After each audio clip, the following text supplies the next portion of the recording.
I believe that the number of participants has suggests everyone has had a chance to sign in. So I would like to say welcome. I'm Linda Horton. I'm the Associate Director of Basic Energy Sciences, and I welcome you to this first webinar on BES user facility science, looking at the research that provides the foundations for so many of our nation's research priorities. We're going to kick off this event with some comments from the Director of the Office of Science, Dr. Asmaret Asafah Berhe. So these are recorded remarks.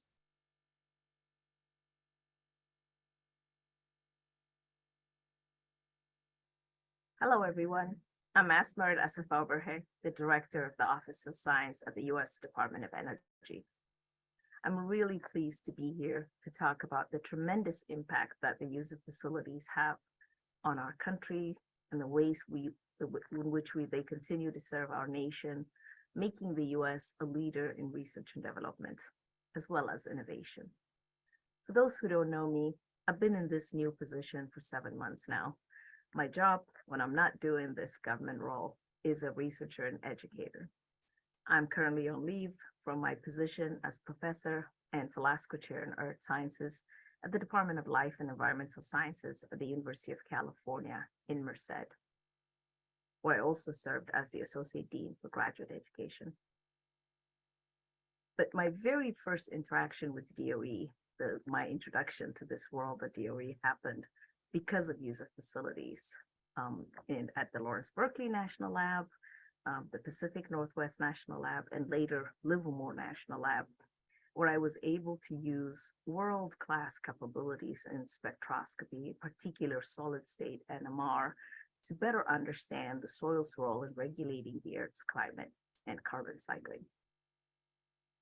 Our user facilities are truly national treasures for scientists like me and you, not just because of the access that they provide us with to the latest and most advanced instrumentation, but also because of the personal opportunity that folks from around the country and even the world get to learn from the incredible scientists that work at our user facilities.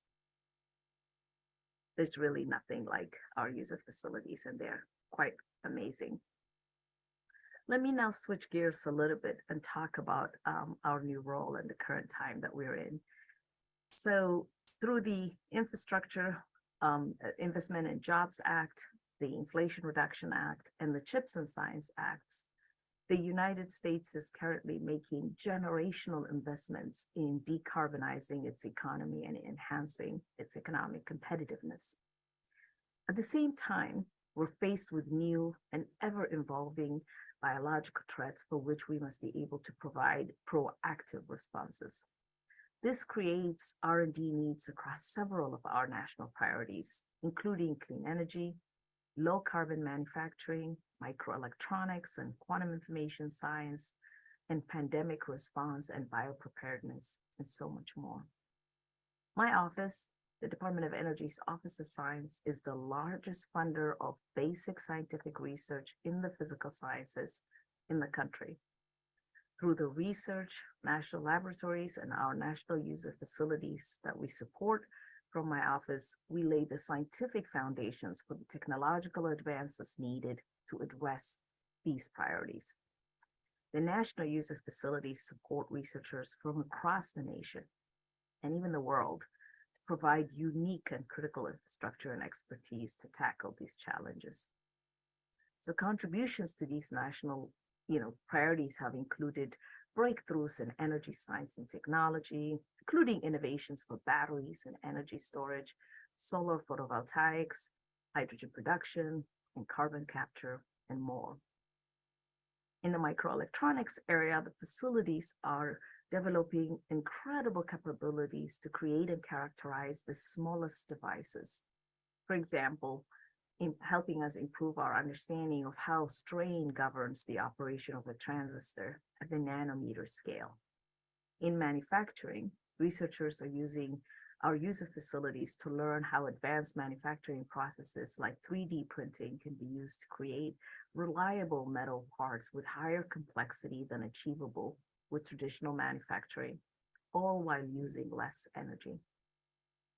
In 2020, when the world was shut down due to the pandemic, our facilities reopened exclusively for research on the COVID-19 virus. As part of the DOE National Lab-led National Virtual Biotech Lab, or NVBL, the Basic Energy Sciences X-ray and neutron sources provided key protein crystal structures that contributed to early therapeutics and vaccine development. Nanoscience research centers provided material synthesis, characterization, nanofabrication to support drug delivery, innovations for medical equipment, and computational expertise. DOE is now carrying out a series of major upgrades to its user facilities to keep them world-leading and to enable the new science that's going to be needed to address our priorities, not just now, but also over the next 25 years. These upgrades will bring hundreds to thousands-fold increases in brightness to our X-ray and neutron sources, greatly improved instrumentation and suites of new beamlines, and increased experimental capabilities. We're also enhancing the characterization and synthesis capabilities of our nanoscience centers to meet the R&D needs of the next decades. The capabilities of our user facilities uniquely enable science that can't be done anywhere else. The upgrades will ensure that amazing research continues well into the future. But it's easy to say that and still lose sight of how facilities have contributed and will contribute in the future. So I'm excited to introduce this new webinar series to highlight how the investments we're making in these facilities are addressing the very important challenge in front of our nation. You will hear from 4 scientists, one working in each of the areas I highlighted earlier, telling the stories of their research at a cross-section of DOE X-ray, neutron, and nanoscale science facilities, and how they were able to use these facilities to advance knowledge in their fields. Thank you again for the opportunity to speak to you today and kick things off. Thank you, Dr. Berhe, for a wonderful introduction to this webinar. I am now going to give a few remarks about user facilities for those of you who may not be as familiar as others with the BES user facilities. There are 12 user facilities spread across the country, as is indicated on this map. If we go to the next slide, one can see the importance of the user facilities in the basic energy sciences mission within the Department of Energy. Our goal is to predict and understand and hopefully control matter and energy at electronic, atomic, and molecular levels, and the user facilities are absolutely crucial in that research endeavor for our research community, as well as the research community supported by other agencies, by industry, by funding sponsors across the globe. If we move to the next slide, you can get an idea of the scale of these facilities. They are located at the DOE National Laboratories, and these are not small capabilities, as you can see from the images. Some of them are huge, mile across or more, and then others are in very specialized buildings for the instrumentation that they house. On the next slide, we see some of these instruments, just again to put it in perspective. We have beamlines, we have clean rooms, we have advanced characterization and synthesis instrumentation, both at the end of the beamlines, but also in the nanoscale science research centers, where we have electron microscopes and scanning probes and chemical characterization tools and the full suite of equipment that will enable research that you might want to perform to go to a new height or a different direction. Much like Dr. Berhe, one of my first exposure to national laboratories was when I was a graduate student and did research at one of the DOE user facilities. It has a profound impact on graduate students and their careers, as well as on companies. We have a lot of small business participants these days, as well as larger companies with challenging problems that need these tools to understand and then advance their ability to commercialize new equipment or techniques. On the next slide, you can see that in FY22, we've nearly recovered from the COVID experience. We had over 15,000 users at our user facilities. These maps show where they come from. They come from everywhere. So we have users from across the United States, Europe, Asia, as well as the Southern Hemisphere, South America, Australia, Africa, and so on. So very profound impact. The users come from universities, both domestic and international, from companies, from national and federal laboratories in the US and Europe, and other countries also have some federal or their own countries' laboratories, as well as other research institutions. On the next slide, the research that is done at our facilities crosses many areas. As Dr. Berhe mentioned, we have energy, electronics, manufacturing, health-related activities, as well as research that impacts other national priorities like quantum information science or very, very fundamental chemistry or very fundamental materials, physics, geosciences. It goes across lots of disciplines. This slide shows some of the highlights that are on our website, but more importantly, today we're going to have actual presentations from people that work and use our user facilities. So on the next slide, there is a link, and I think it will appear in the chat. And with that, I will introduce the first speaker. The first speaker is Dr. Andrei Kovalevsky. Dr. Kovalevsky is a senior scientist at Oak Ridge National Laboratory, which is located in eastern Tennessee. He's a structural biologist and a biochemistry who focuses on using both X-ray and neutron scattering, as well as computational tools to design novel molecules to fight viral and other biological threats. His research spans several BES facilities, the spallation neutron source, the high flux isotope reactor, and the Center for Nanoscale Material Sciences located at Oak Ridge. He will tell us about his research in creating antivirals for treating COVID-19. In addition, the link for questions should become active shortly, and that will give you an opportunity to input your questions in real time during the presentations, and then we'll have a time for verbal addressing of those questions at the end, or there'll be some written responses that will be provided as appropriate. So, Andre? Okay, thank you, Linda, for the introduction. I hope you can see my slides and hear me. So let's start. My talk is about design of small molecule antivirals to treat COVID-19 using X-rays, neutrons, computation, and other techniques. Our world is not new to pandemics.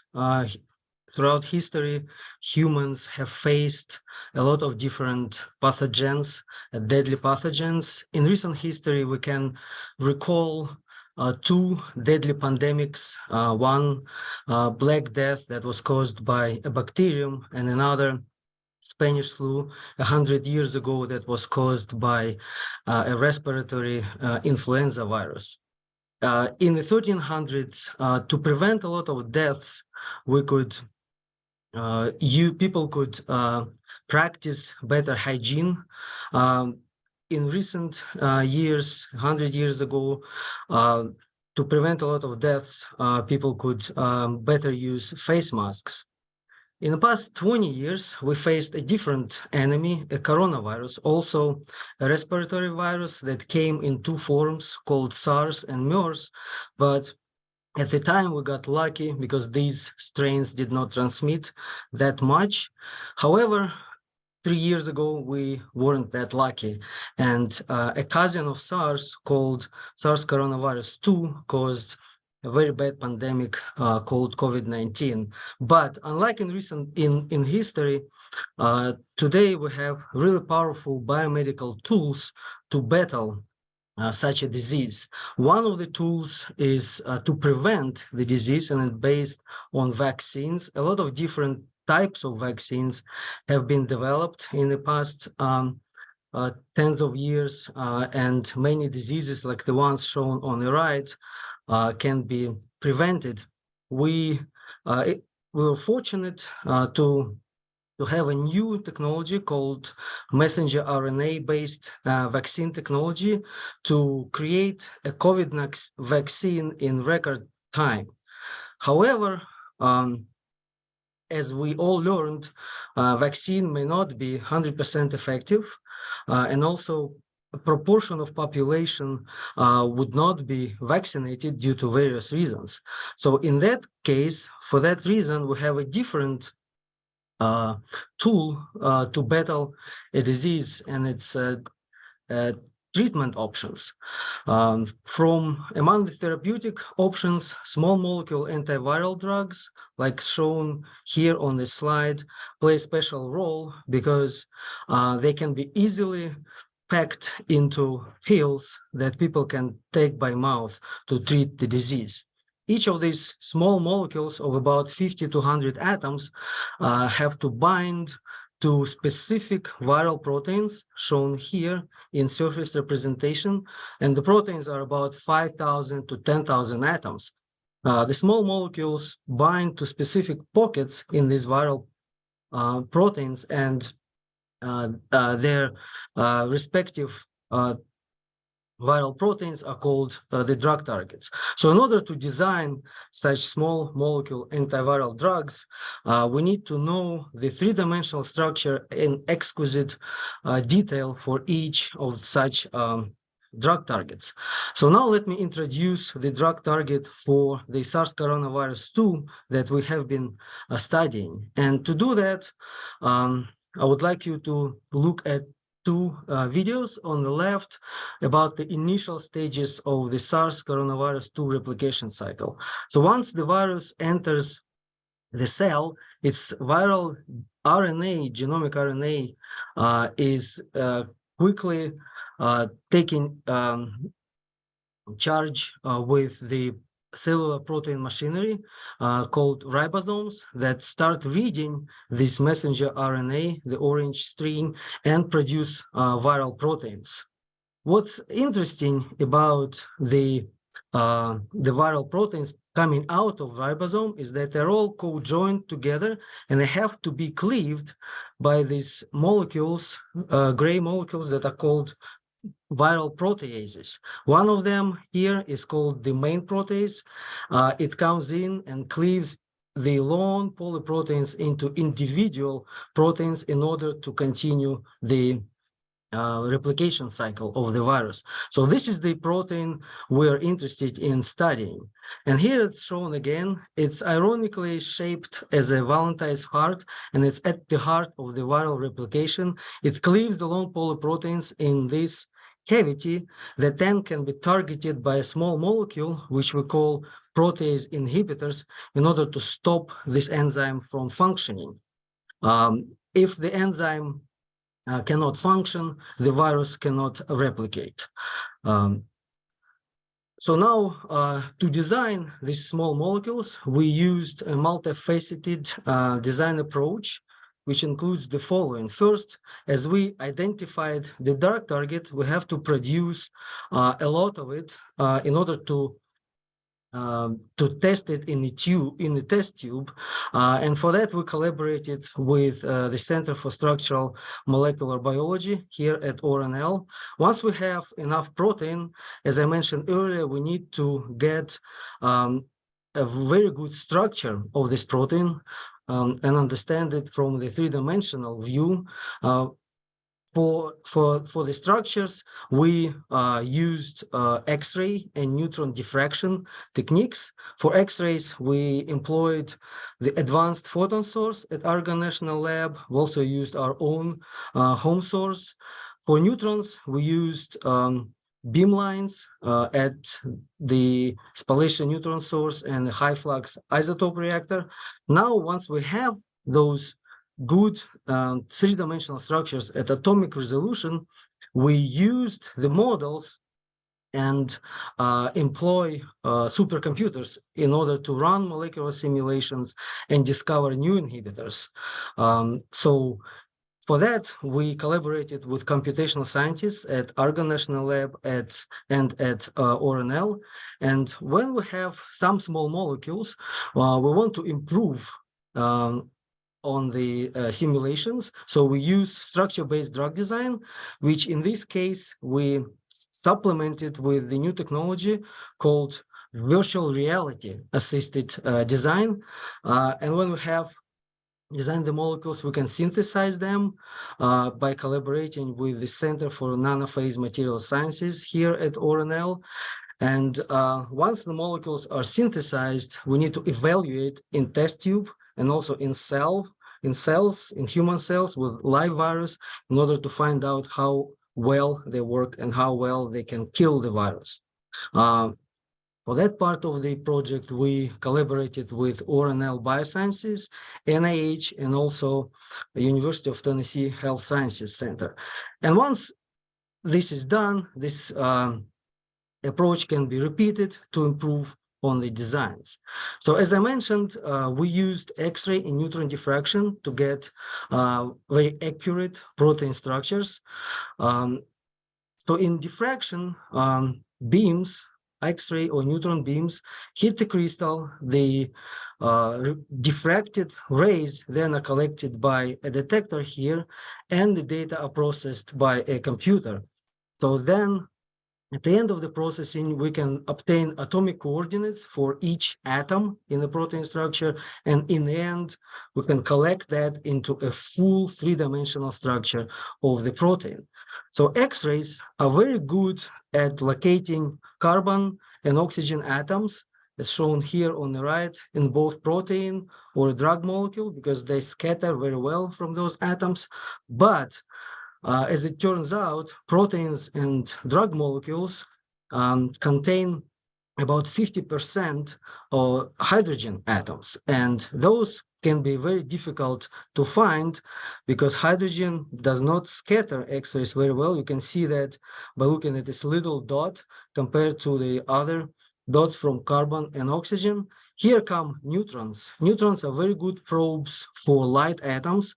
They scatter very well from hydrogen and its isotope deuterium, as well as from carbon and oxygen. You can see that by the size of these spheres. So we can get accurate information of where the hydrogen atoms are, as shown on the right. But now one can ask a question: why do we need to find the positions of hydrogen atoms, and how does that help with drug design?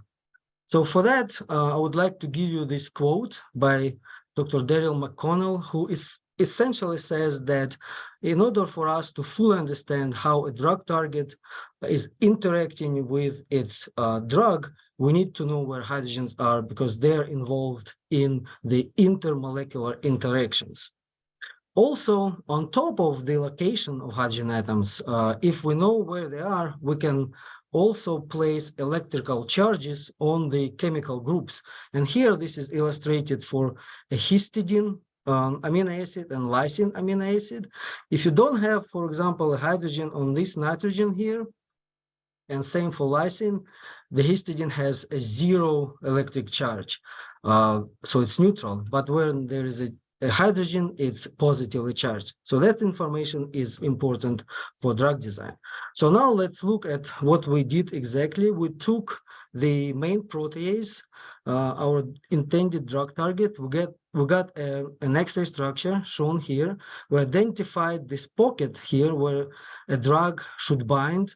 We obviously can identify all the constituents of this drug binding pocket, but only with neutrons, we could identify where each hydrogen is, which is shown on the right. And hydrogens are the orange or gray spheres. We then, obviously, by doing that, could easily place the electric charges on each of the chemical groups. And thanks to neutrons, we were able to identify one charge combination in a site out of 108 possible. So now that we have this neutron structure, we can build a good model to do the supercomputer simulations. And we did. The approach we used is called supercomputer virtual screening. We took a library of 6.5 million compounds, produced several hundreds of billions of structures analyzed, hence we needed the supercomputer. The simulations gave us 72 compounds that were evaluated in test tube, and one compound turned out to be a really good protease inhibitor against this drug target, which is shown here. So immediately we grew this beautiful crystal in the center and obtained an X-ray structure shown on the right, so we can get an overall understanding where the drug binds, how everything looks like from the perspective of heavier atoms. But to go further, we needed a neutron structure. So we grew this beautiful crystal on the left and got a neutron structure, and the data are shown on the right. So again, we could directly place the hydrogen atoms, the orange and gray spheres, where they belong, and also we could place the charges where they belong. So with this atomic resolution data, we took with this further to redesign this compound shown on the right with the aim to produce a better compound. And here we used virtual reality. So in virtual reality, as shown on the left in this movie, you can practically basically walk into a protein structure and analyze it in real 3D. You can look at how the drug binds from the perspective of the protein. What you can do as well is you can look at the structure of this molecule and redesign these highlighted parts, as is done in the movie on the left. This is my former postdoc, Daniel, who's changing the chemical structure of the compound in orange, gets a new chemical group attached, replaced, to see how favorable it can be for the drug. So using the virtual reality, we produced over 20 compounds, synthesized them, evaluated. Some of them turned out to be better than this parent compound and are now used for further design. So in this other part of our project, we started from drug repurposing. Here we started from hepatitis C drugs, for example, Biopreparedness, that can bind to the main protease. We produced an X-ray structure and then a neutron structure, as shown here. We could clearly see how drug binding to the protein changes the locations of hydrogen atoms, changes the electric charges on the residues. That is clear here from changes in the colors of these amino acid groups. And then we could use a hybrid design approach. So we took two compounds, spliced them together, created a new compound that should be better than the two starting molecules. And with that technology, we designed 3 hybrid inhibitors shown on the left that turned out to be really good antiviral inhibitors. We compared them to nirmatrelvir that you may have heard about because it's the active ingredient of Paxlovid developed by Pfizer. But here I would like to emphasize that Pfizer, to develop this drug, had to do about 1,000 X-ray structures. We designed very similar inhibitors in potency with just 3 neutron structures. And to wrap up, I would like to point out that SARS coronavirus 2 main protease is a proven target as shown on the right, for developing clinical drugs, so inhibitors that can hit this proverbial bullseye. And in our research project neutrons were a centerpiece, demonstrating to be essential to accelerate drug design. And to finish, I would like to thank everybody involved in this project, and thank you all for your attention. Thank you, Andrei, for a wonderful presentation. And it really demonstrated the power of using multiple techniques to tackle a really challenging problem. Thank you. So if you have questions for Andrei, please put them into the Q&A, and I'll introduce our next speaker, Professor Leora Dresselhaus-Moret. She is an assistant professor of material sciences and photon sciences at Stanford University. Her research focuses on materials processing and how to understand and control the performance of metals like steels and lightweight alloys, and how to make their production more sustainable. She uses X-ray scattering and imaging techniques at the Stanford synchrotron radiation light source and the LINAC coherent light source, both located at SLAC National Laboratory, but again, also the Advanced Photon Source at Argonne National Laboratory. And she's about to tell us about her work on steel processing and 3D printing. Thank you. Thank you so much for that introduction.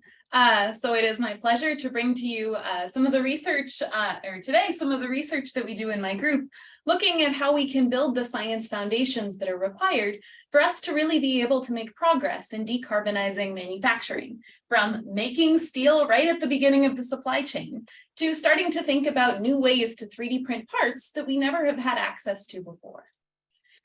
So so our story begins kind of asking ourselves and looking at this question of where innovations in manufacturing really live. So developments in manufacturing really since the Industrial Revolution in the 1700s have really driven quality of life changes and changes in our economy and society throughout the last centuries, from developing electrical energy, circuit designs, to newer types of developments in computers and digital manufacturing.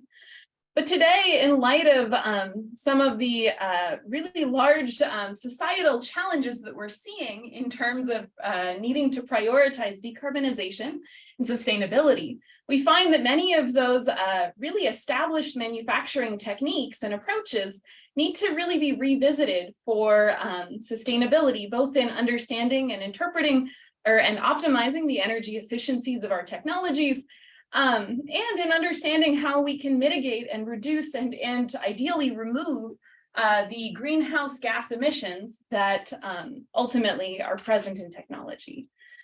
But to be able to do this and design these types of new manufacturing technologies requires not just the engineering and process designs, but also deeper insights into the fundamental science that underlies those processes.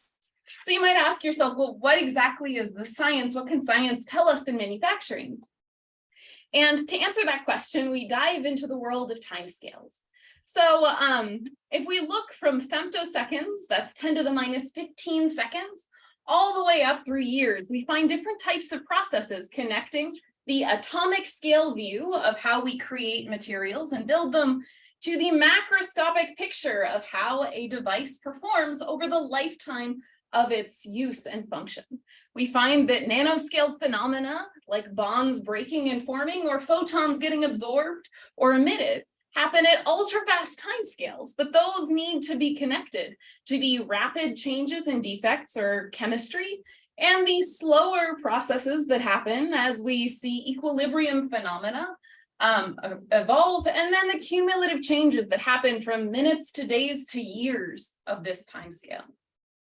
So fundamental science allows us to build models that allow us to connect the fundamental science of our manufacturing techniques and approaches to the device performance we ultimately need to optimize to be able to build our efficient technology.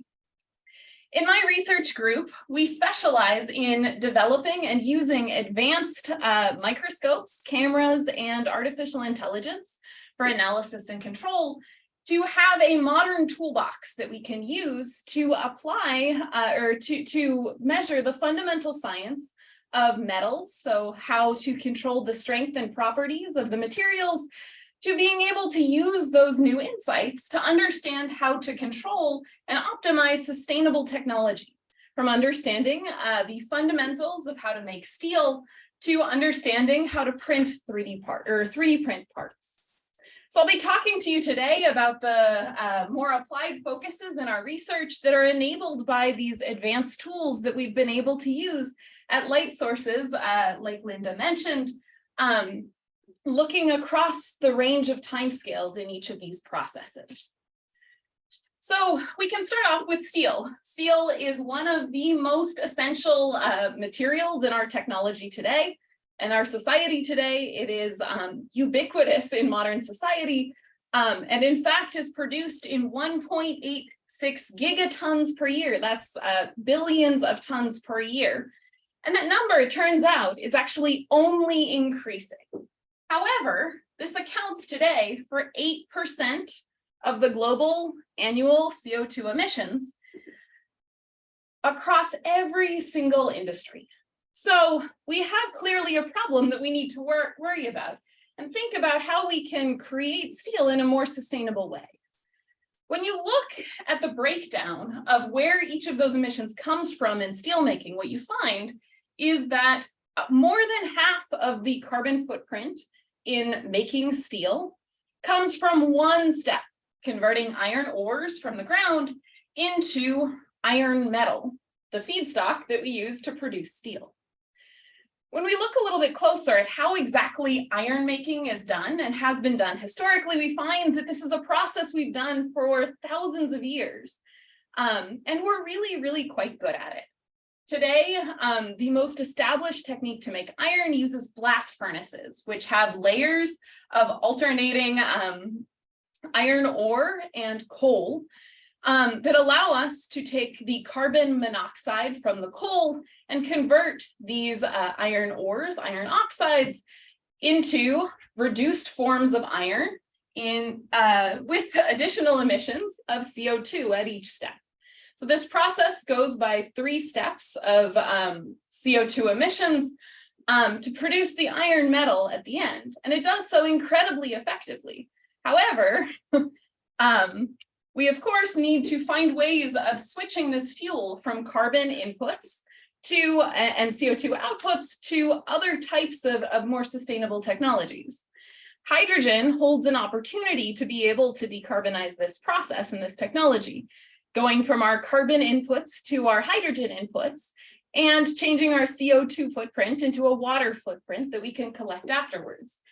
However, of course, it's not quite as simple as that, because this changes the chemistry from exothermic chemistry that emits heat to endothermic chemistry that absorbs more heat as the reaction goes, creating challenges in connecting the dots between these atomic scale resolutions, the particle scale and the reactor scale at hundreds of meters that we need to be able to describe this system.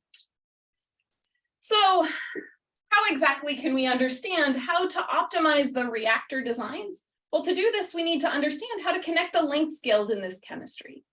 So my group has begun by trying to zoom in on this chemistry, looking at how we can connect and model the reactivity of different types of iron ores that we get from the Minnesota Iron Range, and connect these magnetite iron ore finds to more controlled nanoscale samples that we can understand quite intrinsically without the impurities in real world samples.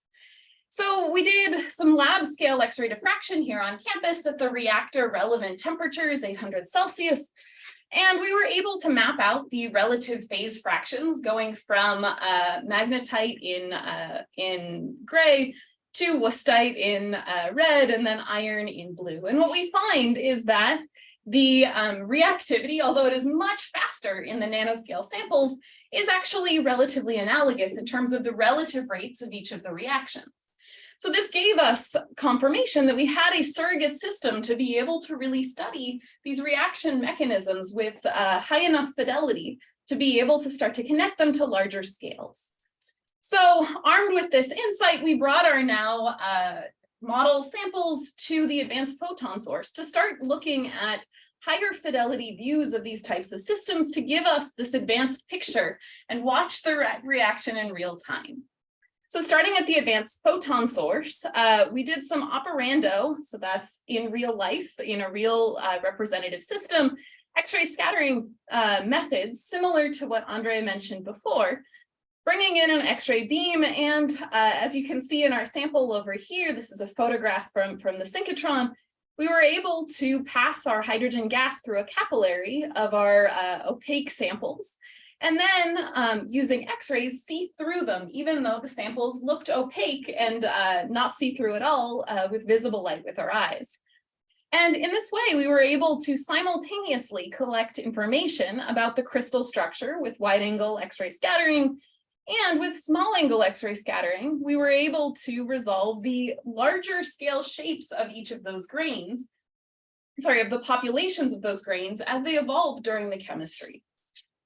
So looking towards what we ended up getting out of this, at lower temperatures that are representative of the really edge cases in the reactors that might cause a reactor to fail, we were able to show that the formation of iron at these different temperatures actually very strongly changes, suggesting that there's actually a change in the reaction mechanism or in the competition between reaction mechanisms as we go to these lower temperatures.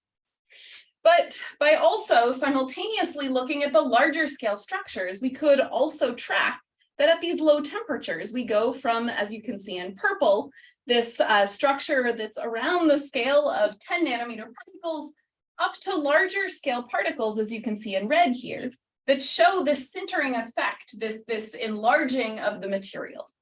So this shows us an intermediate or average ensemble of the materials, but we then were able to map this out ex situ, outside the reaction, taking these materials and showing under electron microscopes how we could see what those actual structures looked like. And we saw that our source material, these nice, clearly crystalline material or starting materials of our iron oxides, reduced into a product material with these oblong shapes that are much longer and much denser in electron and mass density.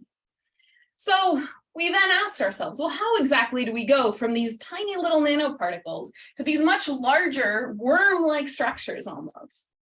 And by halting the reaction partway through and looking at the intermediates, we were able to demonstrate that these particles actually self-assemble before the chemistry goes to completion, or before the sintering process goes to completion. And of course, with this type of a really high resolution view, we can ask ourselves, well, how representative really is this of the larger scale system?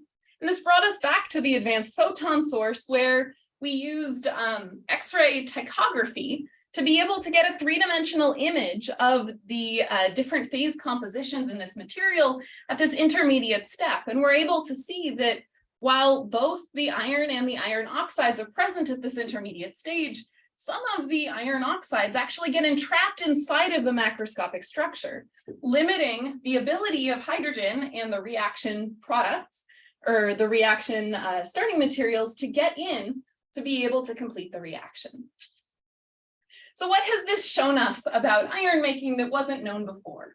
Well, today our understanding in the field of how iron chemistry or iron oxide reduction happens is a competition between the chemical kinetics going from our iron oxides to the different crystal structures of the reduced forms of iron, and a competition between that and the ability of the hydrogen and oxygen and water molecules to be able to go in and out of the reaction sites. Understanding in the literature has been that at low temperatures, this process, the rate of this process tends to be limited by the kinetics of the chemistry, whereas at high temperatures, this tends to be limited by the transport of the reactive species to and from the sites. With our findings, we've been able to really validate and map how exactly the mass transport actually competes with that chemistry through this sintering process during the reaction rates. We've also been able to show how, because of this interplay and this competition, this actually also leads to mass transport limits even at these low temperatures. So armed with these techniques from the synchrotron, we've been able to really get a new view of how the edges of the reactors, the limitations of the reactors, ultimately reduce the yield and prevent these types of systems from being able to run efficiently. So we can then ask ourselves a little further down the supply chain. Once we've made our iron and turned it into steel, how do we make the components that we use in our technology? And how can we do that in the most efficient way possible? Well, if we look at how manufacturing is typically done today, we find that through casting and various different what are called subtractive manufacturing processes, we end up with a lot of waste in these types of manufacturing systems, both in energy and in actual amount of material. Metal additive manufacturing has enabled a really new set of opportunities over the last 30 years or so, giving us access to being able to use lasers and electron beams to be able to print layer by layer through very quickly melting and solidifying the metal bed of powder, and being able to print these unprecedented structures that allow us, for example, in this GE rocket engine, to be able to print an entire complex geometry in one single piece of metal, getting rid of a large host of failure points throughout the structure. However, metal 3D printing is not used nearly as much as plastic 3D printing is today in industry and the commercial sector, largely because while we know a lot about how to manufacture components at the macroscopic scales, we know much less about how lasers at ultra-fast timescales change the performance of our parts. When we look, there are fundamental science gaps connecting the dots between the particles, the laser material interaction, the fluid dynamics, and the phase transitions and solid mechanics of the solidification that follow that initial light matter interaction, all at millisecond to femtosecond timescales. Synchrotron techniques in microscopy have already really transformed metal 3D printing, giving us this direct view through the melt pool. However, there are still significant challenges today in this process, requiring that we build the next generation of these characterization tools. So up next, my group is working on pushing this forward using X-ray free electron lasers that have sub-100 femtosecond pulses to be able to watch the manufacturing process with 3D printing at the native timescale at which these defects form. So with that, thank you all very much for listening, and I look forward to hearing your Q&A later. Thank you, Leora. Very nice presentation. Our next presentation is by Professor Cecina Hawley, who is the Walter Murphy Professor of Material Sciences and Engineering and a Professor of Applied Physics at Northwestern. Her research encompasses solid-state ionic materials and devices with a particular focus on energy technologies. She uses X-ray spectroscopy techniques, again at the Advanced Photon Source at Argonne, to study how the surfaces influence the performance of materials in energy environments. So with that, Cecina.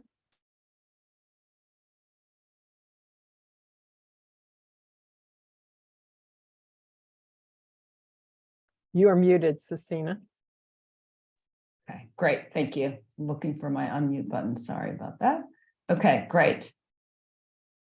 My pleasure to be here and be able to tell you a little bit about what goes on in my group and specifically on how we make use of the user facilities that have really been critical for our work. Overall, let me just introduce the idea that drives the research in my group is really about understanding fundamental properties of materials as they relate to energy technologies. And we do that using very precisely defined structures that allow us to measure these properties in ways that go beyond near-term performance metrics and really understand the phenomena so that we could use that understanding in any device configuration.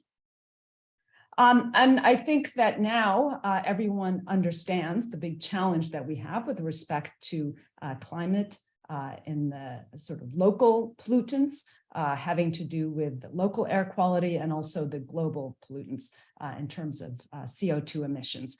I used to live in Southern California, so I don't face these days anymore, but it is certainly the case that local air pollution is still a challenge in many parts of the world. Ceria is an important material to addressing both of these types of challenges, both the local air pollution as well as climate change. And you can see, I've just did a recent search to look for all the number of publications that use the word Ceria, catalyst and energy in just the past 5 years. It's almost 5,000. So it is a very important component for addressing these challenges. In the case of local air quality, Ceria is used as a component, as a catalyst support for doing, for example, reduction of nitrous oxides to nitrogen and oxygen. And that's a classic catalytic converter in a combustion automobile. Hopefully we won't have too many combustion automobiles in the future. But what I do like about this plot here is that the science can really improve air quality. This is the number of days in Los Angeles of unhealthy days, and very unhealthy days have actually now hover around 0. So to show that science can make a big difference in terms of these problems that we're addressing. In terms of the global climate situation, well, we recognize that solar and wind electricity have come down quite a bit in price, and we heard a little bit about the importance of hydrogen, and we can use solar and wind electricity to run electrolysis, use hydrogen then as a way to store that energy, and then reverse the process for power generation. And that requires that we have electrochemical systems that can work both in forward and reverse.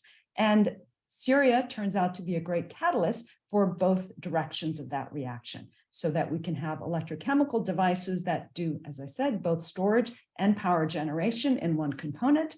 And we can therefore exploit the incredible reduction in price and cost that have come down in the past decade for solar and wind electricity. So how does Ceria function here? It turns out that the reason that it is really effective as a catalyst and an electrocatalyst is because it is very easy to reduce this material. And so there we have reduction where oxygen is being released from the structure, and that occurs along with a change in the cerium oxidation state on average from being fully 4+ to being in part 3+. And the oxygen vacancies now are charge balanced by cerium 3+ cation. So we can use our ability to detect the cerium 3+ as a way to track the vacancy concentration. Okay? And these two are very connected in terms of the functionality of the material overall. It turns out it's widely established that the surface vacancies are more prevalent than bulk vacancies in this material. And you might expect, therefore, that that matters a lot for catalysis because catalysis happens on the surface of the material, certainly heterogeneous catalysis. And so the question has been, are these oxygen vacancies key to catalysis? Does that surface vacancy concentration depend on the termination of the crystal? If you have a crystalline material, what's the termination of it? And it also turns out that introducing zirconium as a dopant into Ceria increases the bulk vacancy concentration. And you might wonder then, does it increase the surface vacancy concentration? And would that be a way to enhance the surface catalysis? So the prevailing wisdom for all three of these questions is yes, yes, yes. We're going to accept the first because that is really quite logical, that the number of oxygen vacancies on the surface should have a critical role in catalysis. But we're going to question the other two. Does the surface vacancy concentration depend on the termination? And can we control it by introducing zirconium? If we look at the surface termination, what I mean is that if we make a 001 cut or 100 cut through a crystal, we might have here something that is all oxygen terminated. If we make a 011 or 110 termination, we have a fully charge balanced termination. And if we look at the 111 termination, it is not fully charge balanced. So these all, you can imagine the blue being the oxygen and the orange being the cerium. These should all have some sort of difference in terms of the vacancy concentration, and you might expect, therefore, difference in catalytic activity depending on which surface is exposed. Computational studies of this from several years ago, in fact, suggest that the 110 should be the most defective surface because it has the lowest energy penalty for creating vacancies on the surface. The 110 should have the least, and it should also be the most stable surface. In light of this prediction, there's been a lot of work in what's called shape selective synthesis of making Ceria nanoparticles with controlled shape to see if we can control the catalytic activity. There's this beautiful work from Steve Overby from a few years ago showing that one can create these beautiful different particles with different terminations, and then examining these materials for their CO oxidation activity. And the finding here was that indeed the rods, which have a lot of this 011 phase, are more active than the cubes and much more active than the octahedra, which the octahedra have the low vacancy concentration 111 phase. Great. That is a beautiful demonstration of a hypothesis. However, I can show you many, many examples where this trend is not obeyed. And you can also recognize that these nanoparticles have lots of edge and corner sites that may influence the catalytic activity, and maybe it's not all entirely due to the surface. And so we use X-ray absorption spectroscopy as a way to study the reduction extent in cerium dioxide. What we're using here is X-ray synchrotron radiation. We do the experiments at the APS where we are sending in synchrotron radiation that activates and excites electrons from some lower level energy state into a high energy state, and we observe the absorption of that as we change the incident energy that we're supplying. This is a typical example of the cerium L3 edge absorption behavior. So as we go through the absorption edge, we have a strong increase in the absorption coefficient.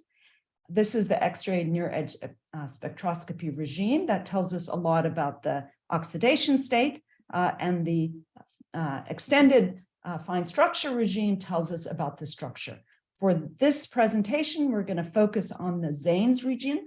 And let me show you how it changes when we have cerium 3+, where we're exciting entirely into the 4F states. Here, very simple spectrum. And then when we are exciting the cerium 4+, we have this more complicated spectrum, but we can see that there's a difference between the two that we can exploit to understand what the oxidation state is. Now, how do we get to the surface of the film? We do that by our surface of our material. We do that by growing films onto single crystal substrates, which are available in different terminations so that we can change the termination of the film.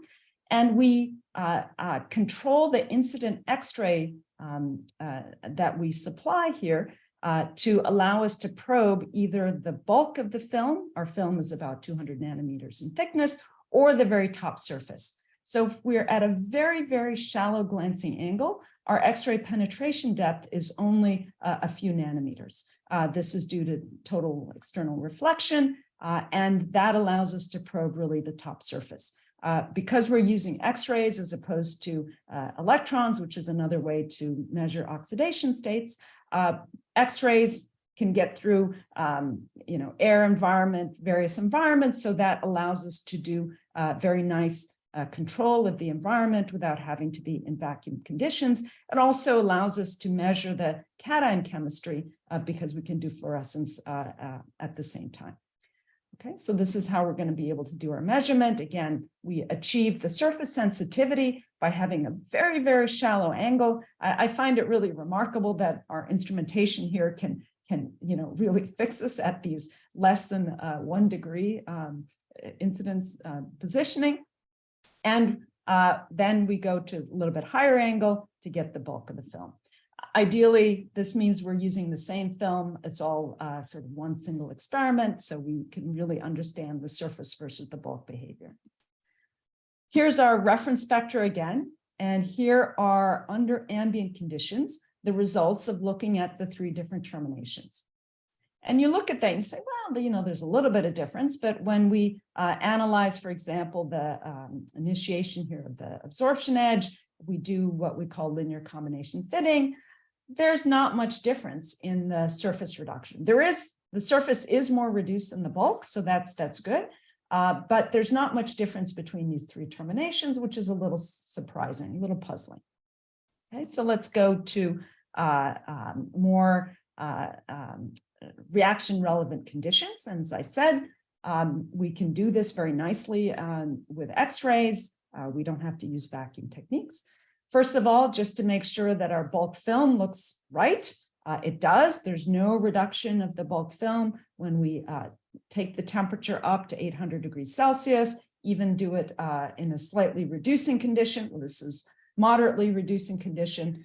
So the color scheme here is meant to show you more and more reducing direction. And as you expect, this is a measurement of the bulk film, so there's no change in reduction. Everything stays fully oxidized. Okay, that's great.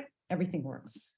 Now, as we look at our surfaces, we can see that, we have a difference in intensity, but no real difference in reduction extent. So we do our linear combination fitting again, and this is, again, a surprising result that they should all be the same. We said, all right, maybe what we need to do is go to a more reducing condition so that we can see a stronger difference. And let's also increase our counting time so that we get better counting statistics.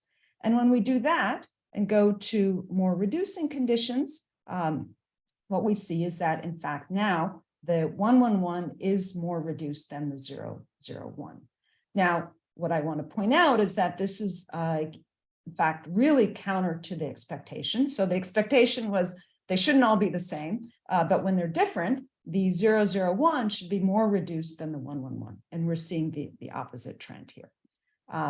This, to show you the reference spectra here and our linear combination fitting, shows us that almost 80% of the cerium is already in the 3+ oxidation state on the surface, whereas in the bulk, under these conditions, it's about 3%, and that's true for both orientations again. Again, contrary to the prediction.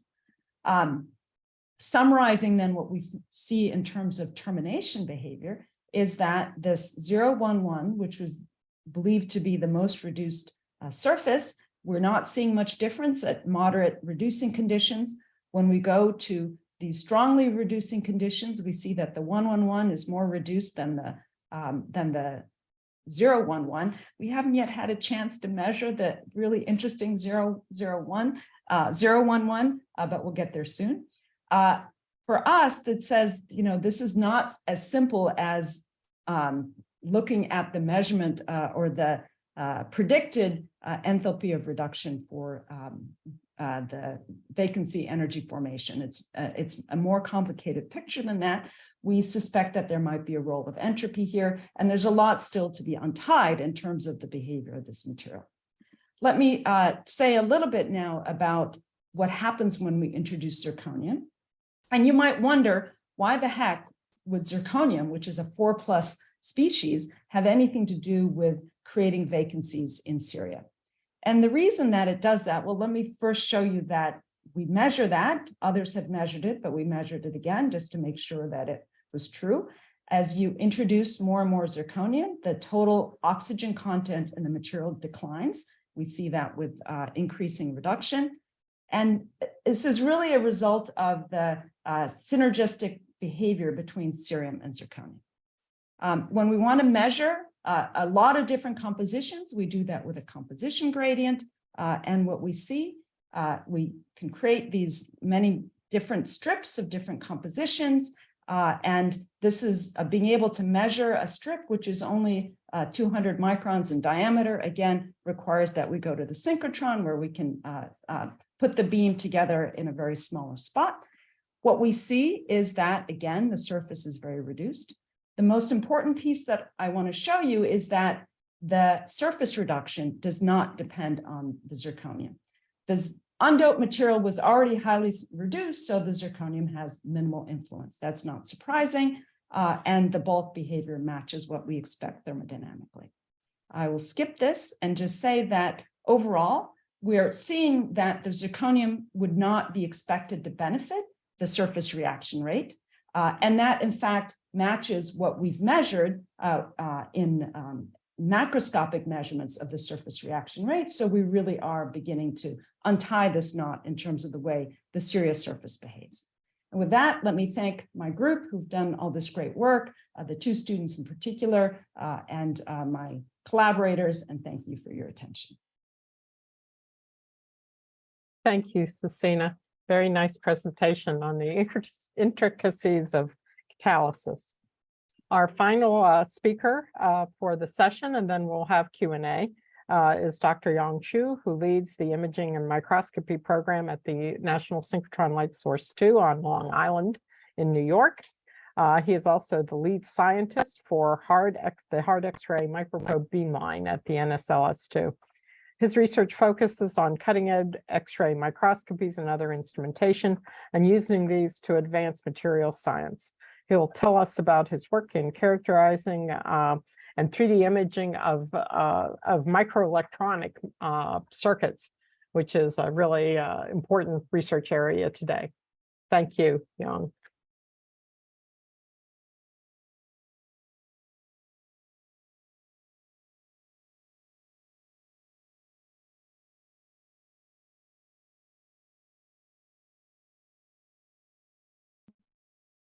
Thank you for the kind introduction, Linda. Are you showing seeing the right screen? No, you need to reverse the screen. Thank you.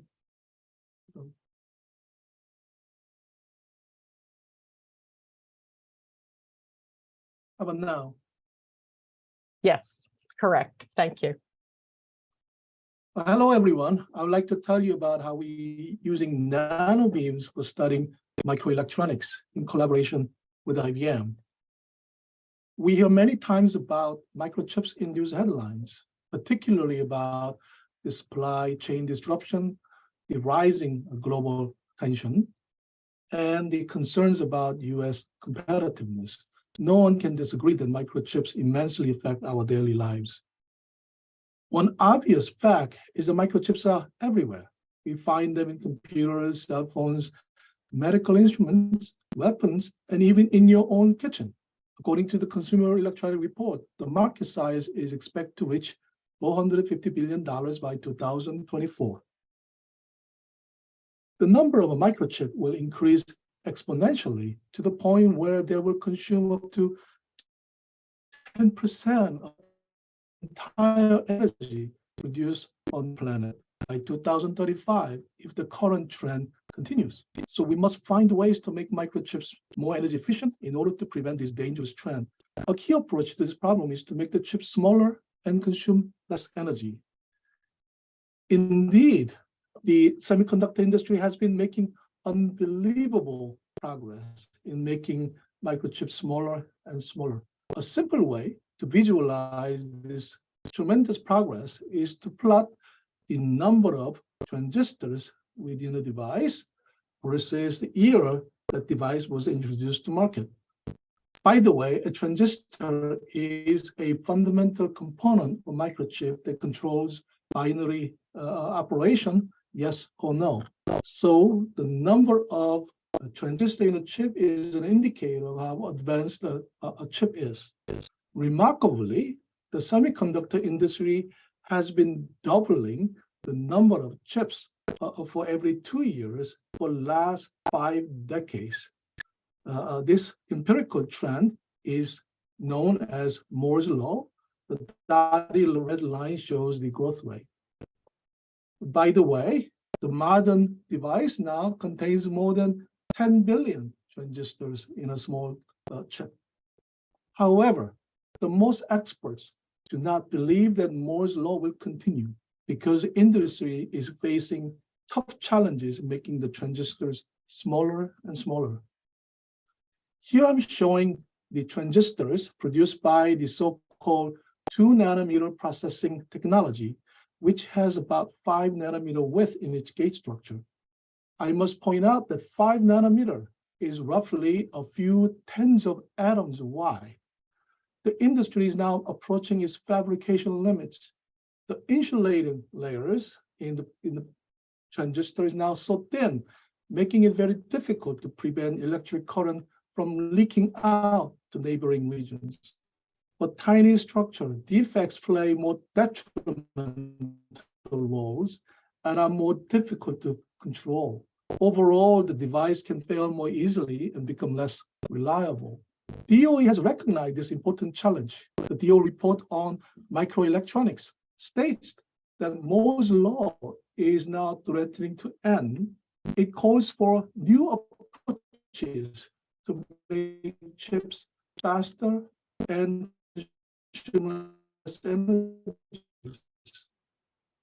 calls for the science of the materials, synthesis, architecture, and operating algorithms.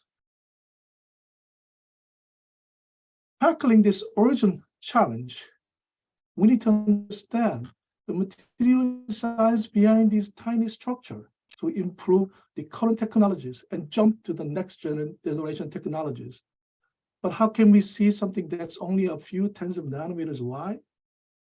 The answer is using very intense, very focused X-ray beams produced by a synchrotron. The National Synchrotron Light Source 2, where I work, is one of the several X-ray facilities within the DOE complex. It is located about 70 miles from New York City. Its size is roughly the same size as the New York Yankee Stadium. NSLS2 is a user facility for visiting researchers to come to perform X-ray experiments.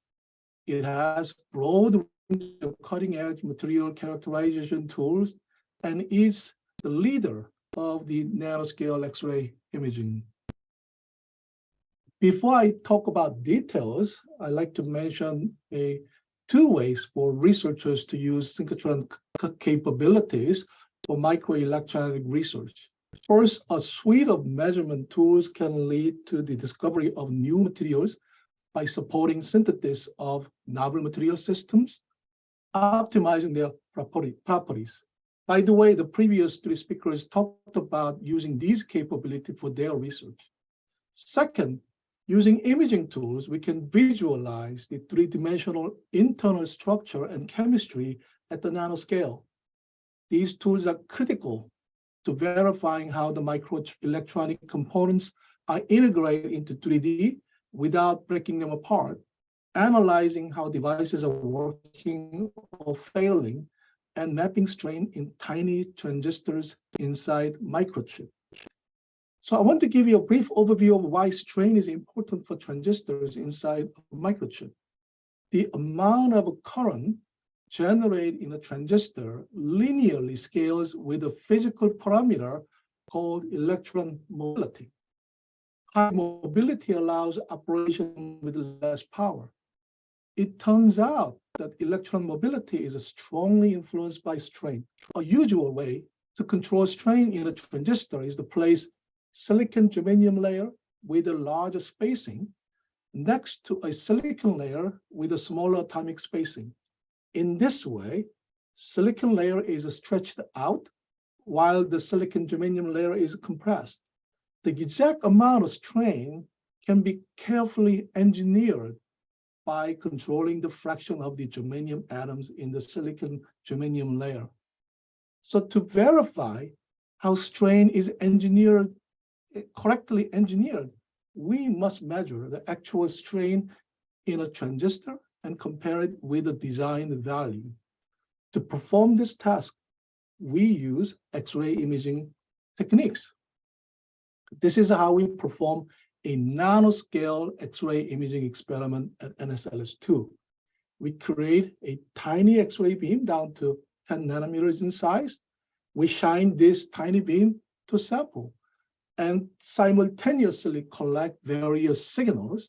By analyzing these signals, we can visualize the variation of material density, composition, and strain.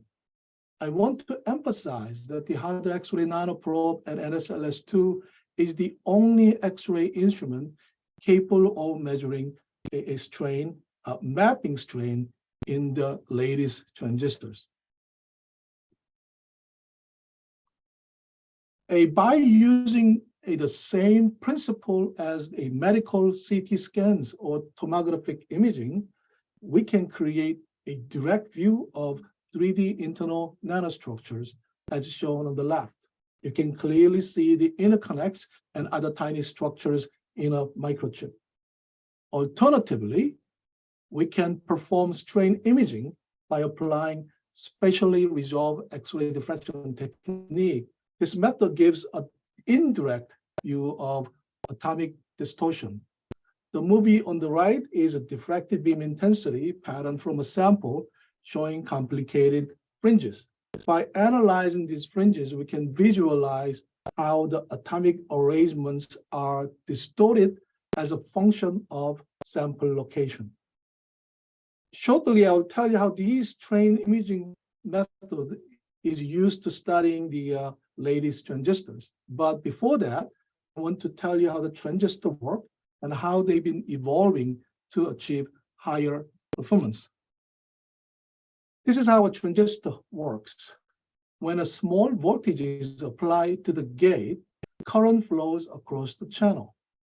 This simple functionality is a fundamental principle in performing the binary operation, 0 for the insulating state and 1 for the conducting state. The green area is the active area called gate. The first generation transistors had a planar geometry, so we call them planar field effect transistors. In this configuration, the only way to increase the performance is to place as many transistors as possible on a two-dimensional surface. For simplicity, we can consider this configuration as a four-story house. In order to gain high performance, the semiconductor industry created a new configuration where the gate area is spread over a fin-like structure, so we call these FinFET. By extending this analogy, you can consider these a second-story house. In order to create even higher performance over the same footprint, IBM introduced a new concept called gate all-around transistor. In this configuration, the green area is dramatically increased by use of nano sheets, shown as here. Extending our analogy, you can consider these as three-story house. In the near future, you can imagine that a concept of the nano sheets to be implemented at multiple elevations, similar to a high-rise apartment complex. For gate-all-around field effect transistors, one important question is to understand how the strain is actually distributed over the nanosheets. This is how we measure the strain in the nanosheet. First, we isolated the silicon germanium nanosheet region as shown in this picture. The three silicon germanium layers appear at dots. We perform X-ray diffraction measurements by moving tiny beam across different parts of the nanosheets. As I said, we analyze the measured fringe patterns like this to determine the spatial variation of strain within the nanosheets. After processing the raw data, we get a fascinating diffraction pattern with a systematic trend as we go from 120 nanometer width to 40 nanometer width. You can see the diffraction pattern is curling down on either end. For a larger structure like 120 nanometers, there is a flat central region. But as the width shrinks to smaller, the central region shrinks to almost nothing. This interesting data puzzled the researchers at IBM and NSLS2. After conducting additional careful measurements using blanket thin films, we have completely ruled out that this curling behavior is not caused by the sample preparation. Instead, the observed behavior is due to the intrinsic edge effect of the interfacial layers. This figure gives a graphical representation of a model summarizing our data. There are two regions, 1 and 2, with a boundary. And the exact location of boundary changes with the change of the width of the nanosheets. Please note that these pictures are highly exaggerated in order to show this trend. So in reality, if you look at the image of it, you will not even see these different deformation because deformation is so tiny. Let me give you two significant points for this work. Point number one, we experimentally observed this fascinating behavior for the first time because of our unique capability to make a tiny beam. Point number two, we developed an experimental-based model enabling researchers to manage the interfacial strain in the nanosheets if additional control is needed to counteract this complicated strain behavior. I would like to complete my presentation by giving a short conclusion. Microchips are vital to the US economy, national security, and our quality of life. Current technology is nearing its limits. We need basic research to discover and perfect the solution for the next generation chips. DOE, BES, synchrotron light sources play a vital role in performing microelectronic research with the US industry and academic partners and keeping US competitive. Thank you for listening to me. Thank you very much, Young. A wonderful presentation about a very challenging problem. I appreciate the extraordinary work at NSLS and the other facilities to tackle some of these challenges for next generation microelectronics. With this, I'm going to turn the microphone over to Dr. Dava Kivni, who will moderate the question and answers section based on the typed in questions. So, Dava. Thank you. Yeah, also thank you to all the speakers for these wonderful talks. Yeah, we did get quite a few questions during the Q&A. So I'm going to bring this over here so I can look at my camera. So I wanted to start with one for Andre, and that is regarding the like the number of proteins that you have to sort through to come up with one and that works. Are there ways to reduce the proteins that are crucial for this virus human connectivity without having to go through this full search based on structural studies? Okay, well, since we know the genomes for these pathogens, we know what the proteins are, and in many cases, this is similar to the other pathogens. So we have the knowledge of what proteins are and what they do usually, even with the newer pathogens. So we usually most of the proteins in the virus are essential for the replication. So targeting pretty much any protein would give you a usable drug, but obviously that has to be tested in every case. And we choose usually the most usable, targetable proteins to work on, as are other people. Great, thank you very much. Let's see. Get my list again, sorry. So let's see. So I also had one for Leora. Has there been has your research already impacted? This is on the steel research. Has your research already impacted manufacturers to change that process?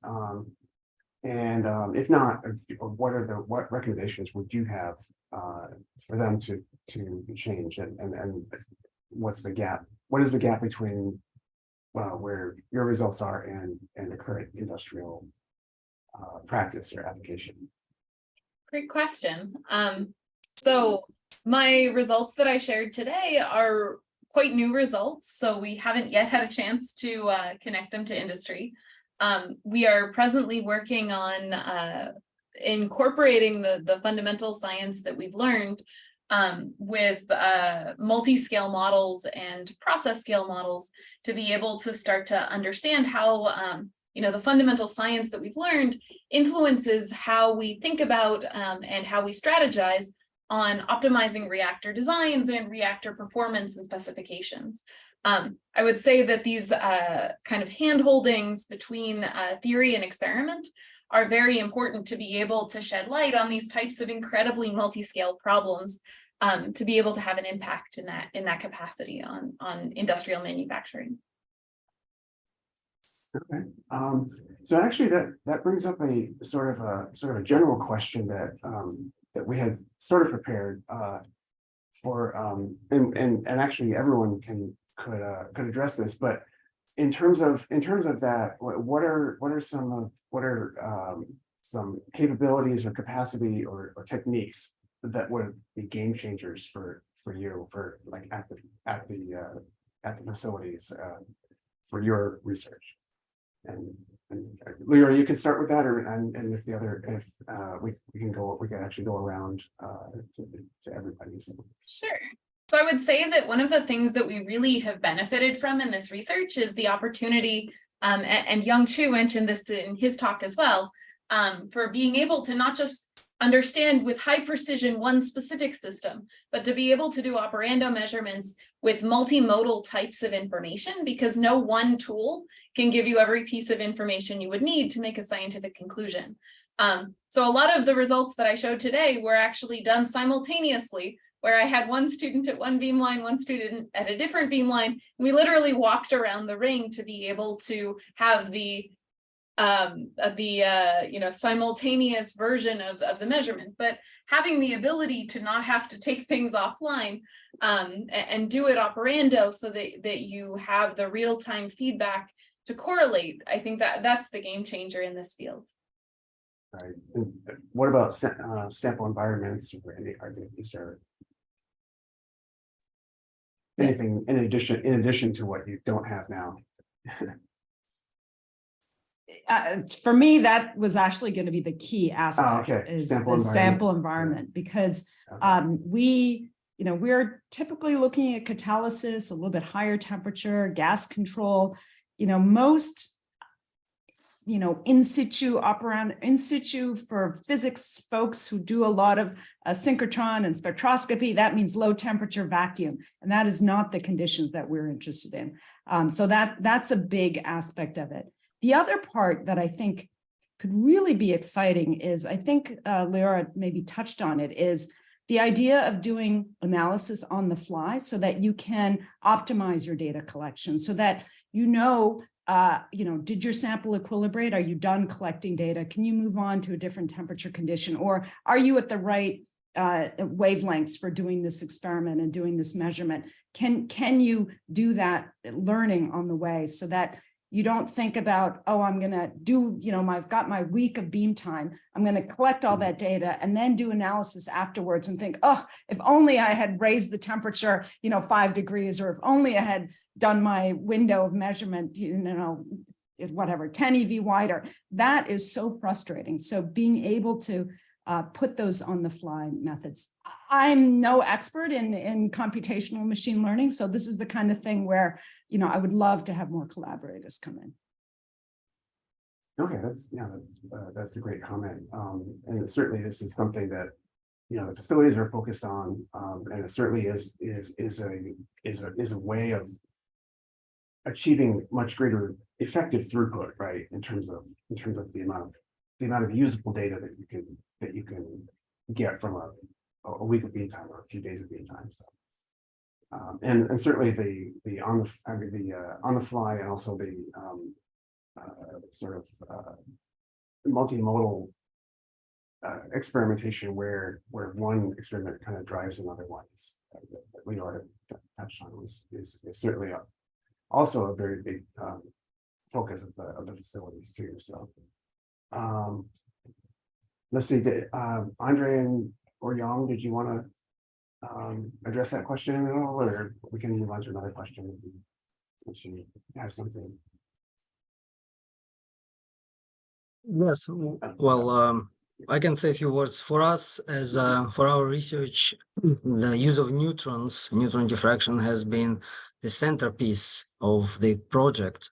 The game-changing ability to the game changer would be ability to collect data much faster with much stronger neutron beams and collect data from much smaller crystals.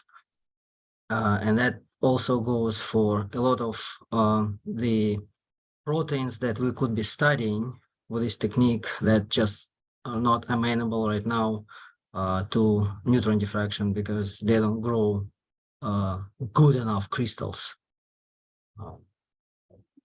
So that's my take. Okay. Let me mention a little bit about multimodal. I think we need to go beyond multimodal. The reason I'm saying is, okay, so any material we study now is so complicated that the one measurement cannot tell you the things that will give you all the stories. So we need many, many more measurements. However, the question now is how do we coordinate these measurements and not just summarize data, but also lead to a discovery and prediction. So we need to have a mechanism how to digest this multimodal result in a form that can be used, a predicting and using this knowledge to making better materials, right? That's where we need to really spend time. That's a very good point. Yeah, thank you. Appreciate that.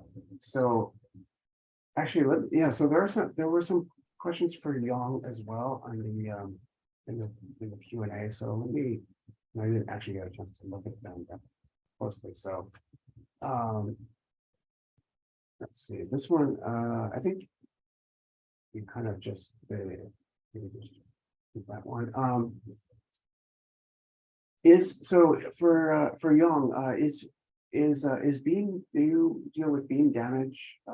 Is that a concern in the measurements that you're doing? And you have the ability to use to apply an electric field or voltage while you're doing these measurements. That's a good question. I've been actually answering directly on the chat. Oh, okay. So there is some fortunate fact that if you put a sample in a non-oxygen environment like we do it in the helium environment, there's a less ozone formation, and then damage is not as fast as you do in ambient environment. So we do tomographic measurements. We do not see obvious a structural change.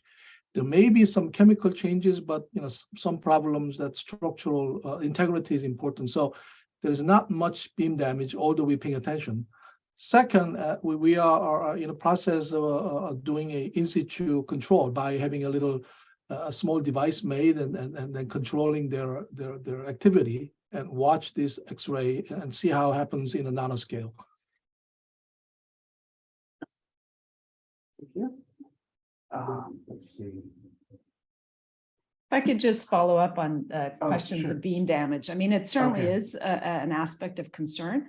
One thing that we do, because it takes a long time to do these surface sensitive measurements, the fluorescence signal is really very low, is that we go back to our original condition, see that the sample surface has not changed. So after we do all these different cycles of measurements, come back and say, okay, convince ourselves there was no damage.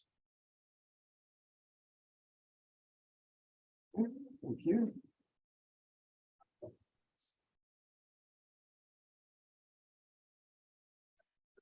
I'm sorry, I'm looking at, there was one other one I wanted to read for Andre. Oh, Linda, did you have one?